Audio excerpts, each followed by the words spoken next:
এত কম সময়ে রেস্টুরেন্টের মতো ক্রিমি পাস্তা বানানো যায় আমার কোনো আইডিয়াই ছিল না। আজকে আমি এই পাস্তার রেসিপিটা আপনাদের সাথে শেয়ার করব। এই পাস্তাটা এত মজা হয়েছে বলার মতো না। আপনারা ট্রাই করলে একমাত্র বুঝতে পারবেন। তা আমি আজকে রেসিপি যেভাবে দেখাবো ঠিক সেভাবেই ট্রাই করবেন, ইনশাল্লাহ এমন মজা হবে। তো প্রথমেই আমি চুলাতে বসিয়ে দিলাম 1/2 লিটারের মতো লিকুইড মিল্ক। তো এটাকে আমি কিছুক্ষণ বয়েল হতে দিব। বয়েল হওয়ার পর আমি এর মধ্যে দিয়ে দিব 2 কাপ পাস্তা। আমি এখানে যে পাইপের মতো পাস্তাটা আছে সেটা নিয়েছি। কিছুক্ষণ নাড়াচাড়া করতে হবে আর চুলার আঁচটা অবশ্যই মিডিয়াম রাখতে হবে, তা না হলে দুধটা খুব তাড়াতাড়ি শুকিয়ে যাবে আর পাস্তাটা সেদ্ধ হতে চাইবে না। তো আমি কিছুক্ষণ নাড়াচাড়া করে এটাকে এখন আমি ঢাকনা দিয়ে একটু ঢেকে দিব। আর অবশ্যই ঢাকনাটা উঠিয়ে একটু পরপর একটু নেড়েচেড়ে দিতে হবে যতক্ষণ না পর্যন্ত দুধটা একটু ঘন হয়ে না আসে। পাস্তাটা কিছুক্ষণ সেদ্ধ হওয়ার পর আমি এখানে দিয়ে দিব চপ করে রাখা গাজর আর ক্যাপসিকামও চাইলে আপনারা দিতে পারেন। আমার বাসায় ক্যাপসিকাম ছিল না তাই আমি দিইনি, শুধুমাত্র আমি গাজর দিয়েছি।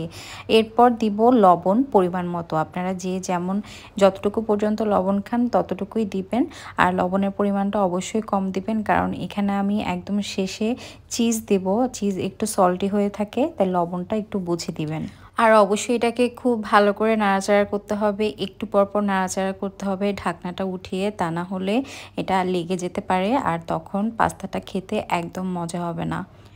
আমার পাস্তাটা অলমোস্ট সিদ্ধ হয়ে গেছে, যে দেখুন দুধগুলো হচ্ছে উপচে একদম একটু চিজি চিজি হয়ে গেছে। এটাই হচ্ছে পাস্তাটাকে অনেক মজা করে।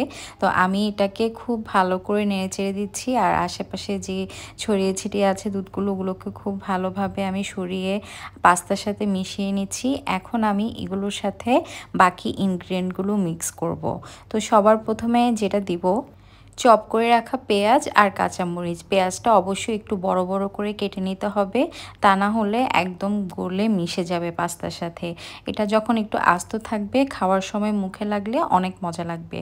তো আমি কাঁচামরিচ আর পেঁয়াজগুলো দিয়ে আবার একটু ভালো মতো নেড়ে নিলাম আর পাস্তাটা একটু চেক করে দেখছি ঠিকমতো সেদ্ধ হয়েছে কিনা। এরপরে আমি এখানে দিয়ে দিব চিলি ফ্লেক্স।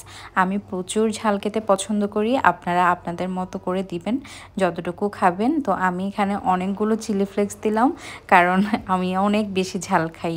তো চিলি ফ্লেক্সটা দিয়ে আমি আবার একটু নাড়াচাড়া করে দিলাম। চিলি ফ্লেক্সের স্মেলটা যেন চারপাশে ছড়িয়ে যায় তাই আমি আবার ঢাকনা দিয়ে দিলাম। ঢাকনা দিয়ে কিছুক্ষণ রেখে আমি এটাকে আবার তুলে নাড়াচাড়া করে নিলাম। এই পর্যায়ে আগুনের আঁচটা একদম কম থাকতে হবে। এখন আমি এখানে দিয়ে দিচ্ছি চিনি, যেটা আমি একদমই পছন্দ করি না, বাট এই ক্রিমি পাস্তাতে চিনিটা অবশ্যই দিতে হবে, তা না হলে এটা খেতে একদম মজা হবে না।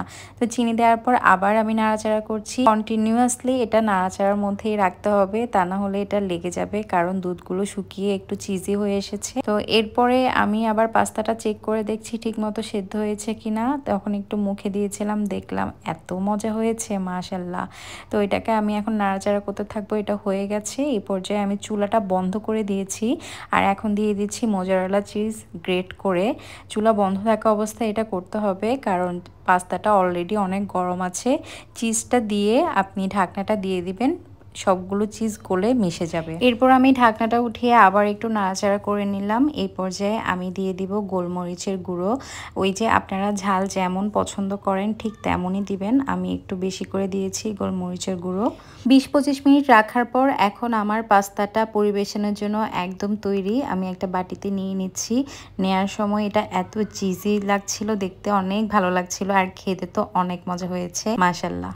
তো এই ছিল আমার ক্রিমি পাস্তার রেসিপি। সবাই বাসায় ট্রাই করবেন অবশ্যই আর আমাকে জানাবেন কেমন হয়েছে। আর এটা দেখতে এত মজা, খেতেও ঠিক তেমনই মজা। রেস্টুরেন্টের ক্রিমি পাস্তাও এর কাছে হার মানাবে। তো এই ছিল আমার আজকের ব্লগ। সবাই ভালো থাকবেন। আসসালামু আলাইকুম।